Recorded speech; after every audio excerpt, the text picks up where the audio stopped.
Hello friends, आपण आजच्या video लेक्चरमध्ये प्रोजेक्टसाठीचे जे वेगवेगळे टॉपिक्स आहेत त्याच्याबद्दल डिस्कस करूयात. व्हिडिओ आवडल्यास नक्कीच लाईक, शेअर आणि सबस्क्राईब करा. ठीक आहे. तर बघा, वेगवेगळे इथं प्रोजेक्टचे टायटल्स आहेत आणि त्याचं थोडीशी आपण माहिती देखील पाहूयात. पहिलं जर टायटल आपण पाहिलं तर बघा, पहिलं टायटल आहे आपलं 3D warbler stirrer and mixer. ठीक आहे. 3D warbler stirrer and mixer इथं तुम्हाला त्याचं व्ह्यू दिसत असेल बघा. तो नक्की 3D warbler stirrer and mixer कसा आहे तो. तर काय होतं, कन्व्हेन्शनल मिक्सर जो आहे आपला, conventional mixing machine has motor operated gear box with mixing stirrer at the bottom. Conventional mixing machine जर आपण बघितलं तर तो मोटर ऑपरेटेड असतो गिअर बॉक्स, आणि त्याच्यामध्ये जी काही मोटर आहे ती स्टरर जो आहे तो बॉटमला असतो. आणि mixing takes place a lot of time, आणि त्याच्यामुळे काय होतं, सगळ्यात महत्त्वाची गोष्ट, मिक्सिंगला जो लागणारा टाईम आहे तो टाईम जास्तीत जास्त लागतो. ठीक आहे, मिक्सिंग करण्यासाठी. सो 3D वॉबलर जो आहे आपला, तो 3D wobbler mixer makes uses 3D planar kinematic linkage. ह्याच्यामध्ये 3D planar kinematic linkage mechanism आहे that moves the crank and additionally जो काय आहे तो बघा, container below is also rotating. म्हणजे याच्यामध्ये नक्की काय होतं, याच्यामध्ये कायनेमॅटिक चेन्स आहेत बघा, कायनेमॅटिक लिंकेजेस आहेत की ज्या मूव्ह होतात, स्टररला मूव्ह करतात त्या. आणि त्याच्यामुळं काय होतं, तो जो खालचा जो तुमचा कंटेनर आहे तो कंटेनर देखील रोटेट होतो. आणि त्याच्यामुळं मला जो काही कन्व्हेन्शनल मिक्सिंग मशीनमध्ये लागणारा जो टाईम होता, जो मॅक्झिमम टाईम लागायचा, तो टाईम माझा कमीत कमी मला टाईम लागणार आहे. म्हणजे जवळपास माझा इथं बघितलं तर 50% टाईम माझा वाचणार आहे आणि कॉस्ट देखील माझी त्या प्रमाणामध्ये कमी होणार आहे. ठीक आहे. तर हा बघा असा प्रोजेक्ट आहे 3D warbler stirrer and mixer. ठीक आहे. पुढचा नेक्स्ट जर आपण पाहिला प्रोजेक्ट तर तो आहे बघा वेल्ड स्लॅग क्लीनर. ठीक आहे. आता वेल्ड स्लॅग क्लीनर हा नक्की काय प्रोजेक्ट आहे, इथं आपल्याला दिसतच आहे, डायग्राममध्ये इमेजमध्ये दिसतच आहे बघा. तर याच्यामध्ये काय बघा, electrical arc welding process produces weld slag. Electrical arc welding जर बघितली आपण, ती जर प्रोसेस पाहिली तर त्याच्यामध्ये वेल्ड स्लॅग ते प्रोड्यूस करते, which has a to remove manually, आणि ती मॅन्युअली रिमूव्ह करावी लागते. By chipping and brushing using wire brush which is done manually. म्हणजे वायर ब्रश वगैरे वापरून ती जे काही चिप्स आहेत त्याच्यावरती जो स्लॅग आहे तो रिमूव्ह करावा लागतो मॅन्युअली, जो की काय असतो, रिस्की असतो, रिस्की टू आईज, आपल्या डोळ्याला देखील तो रिस्की असतो. आणि पाहायला गेलं तर तो टाईम कन्झ्युमिंग पण जास्तीत जास्त आहे. ठीक आहे.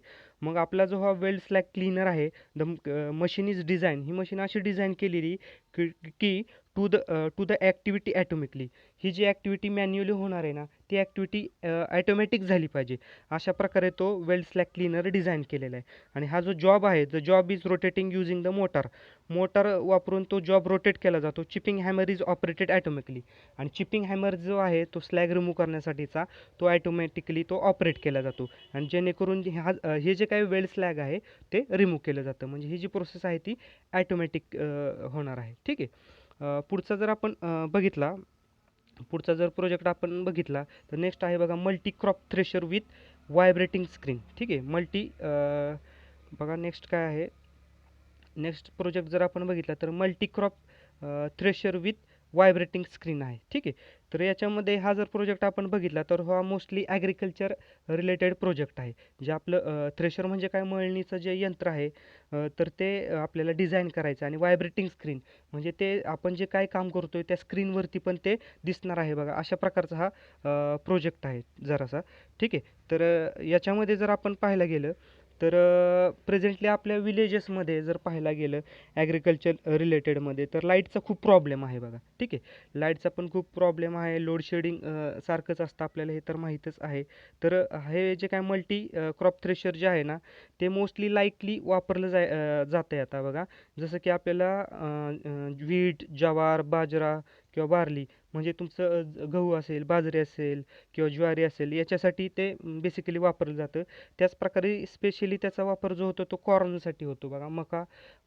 मक्यासाठी देखील त्याचा वापर केला जातो. आणि हे कसं ऑपरेट केलं जातं तर बायसिकल जी आहे आपली, ठीक आहे, ते बायसिकलचा वापर करून ते ॲटोमॅटिकली त्याचं जे काही कंट्रोल आहे तो केला जातो. ठीक आहे. तर हा जर प्रोजेक्ट आपण बघितला multi crop thresher with vibrating screen, म्हणजे जे काही मळणी यंत्र आहे ते त्याच्या रिलेटेड हा प्रोजेक्ट आहे. आणि हा महत्त्वाची गोष्ट, हा ॲग्रिकल्चर रिलेटेड प्रोजेक्ट आहे. ठीक आहे.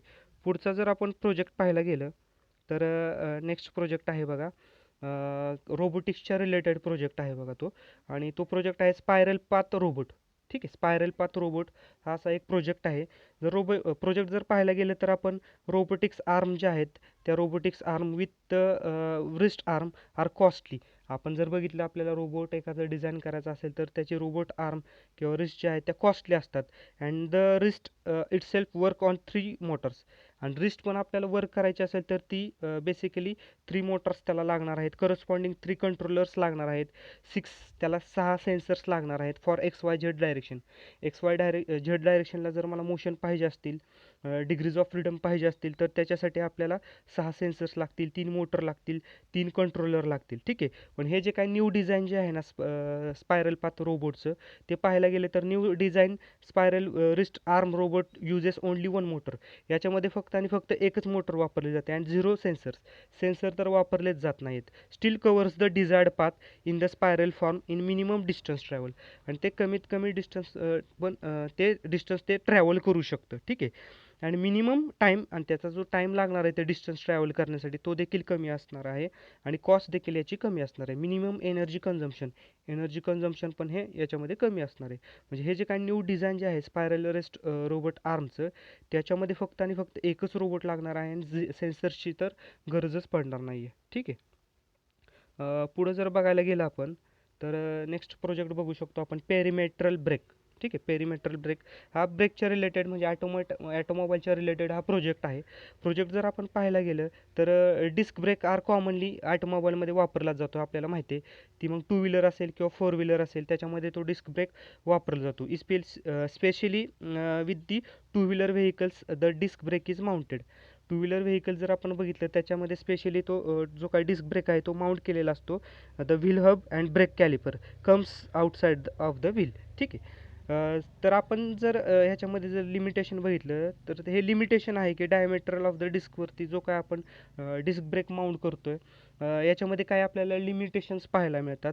मग हे जर लिमिटेशन्स ओव्हरकम करायचे असतील तर हे पेरिमेट्रल ब्रेक हा एक नवीन कन्सेप्ट आलेला आहे बघा. तर पेरिमेट्रल ब्रेक हा जो आहे त्याच्यामध्ये काय केलं जातं, हा न्यू जो कन्सेप्ट आहे तो हा जो पेरिमेट्रल ब्रेक आहे तो माउंट केला जातो disc brake of the large diameter.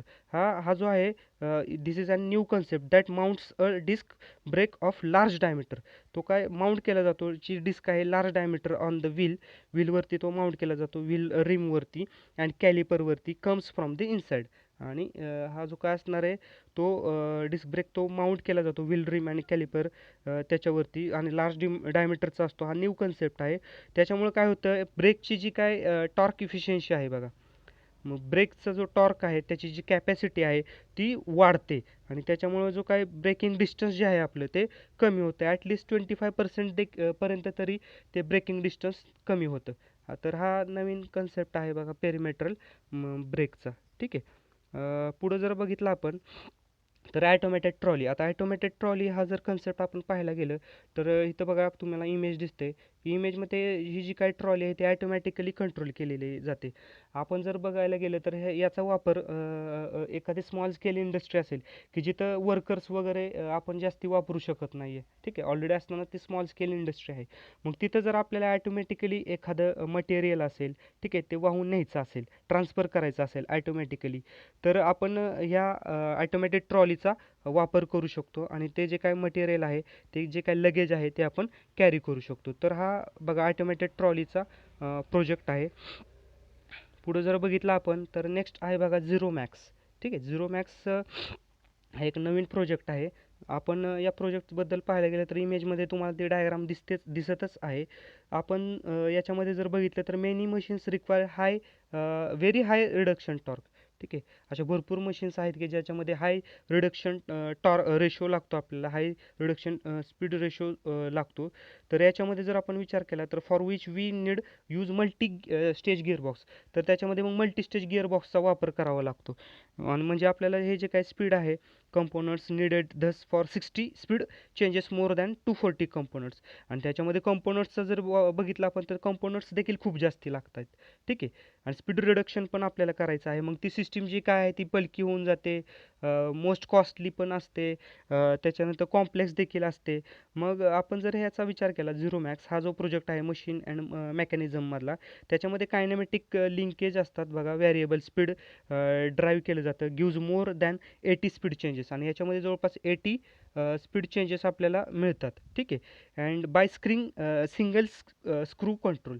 आणि आपण जर बघितलं याच्यामध्ये तर फक्त आणि फक्त सिंगल स्क्रू कंट्रोल आहे. इज व्हेरी कॉम्पॅक्ट स्पेस, आणि स्पेस जो काय लागणार आहे याच्यामध्ये तो स्पेस पण बघितला तर आपण एका कॉम्पॅक्ट स्पेसमध्ये तो बसतोय. आणि याच्यामध्ये जवळपास 94% आपल्याला व्हेरी हाय इफिशियन्सी मिळणार आहे in the point to point variation. Point to point व्हेरिएशनचा जर आपण विचार केला तर त्याच्यामध्ये जवळपास 94% तो इफिशियंट आहे. ठीक आहे. And 1000 RPM input can be व्हॅरिड from 0 to 180 RPM. ठीक आहे. म्हणजे स्पीड रिडक्शन जे काय आपल्याला याच्यामध्ये ते आपण इझिली अचीव करू शकतो. आणि सगळ्यात लास्टला जर बघितलं आपण एक प्रोजेक्ट आहे बघा डिफरन्शियल लॉकचा. ठीक आहे. डिफरन्शियल लॉक इथं इमेजमध्ये तुम्हाला दिसतच असेल डिफरन्शियल लॉक. तर कार्स जर आपण पाहायला गेलं तर cars are now available with limited slip differential. जसं की टाटा एक्झॉन असेल, BMW असेल, त्याच्यामध्ये डिफरन्शियल लॉक ते वापरलं जातं. आणि हे जे काय आहे ते विथ मिनिमम स्लिप, ठीक आहे, डिफरन्शियल तो वापरला जातो, जो की खूपच कॉस्टली असतो, एक्स्ट्रीमली कॉस्टली असतो. मग आपण जर विचार करायला गेलं तर differential slip occurs in all cars, buses etcetera where only one wheel spins.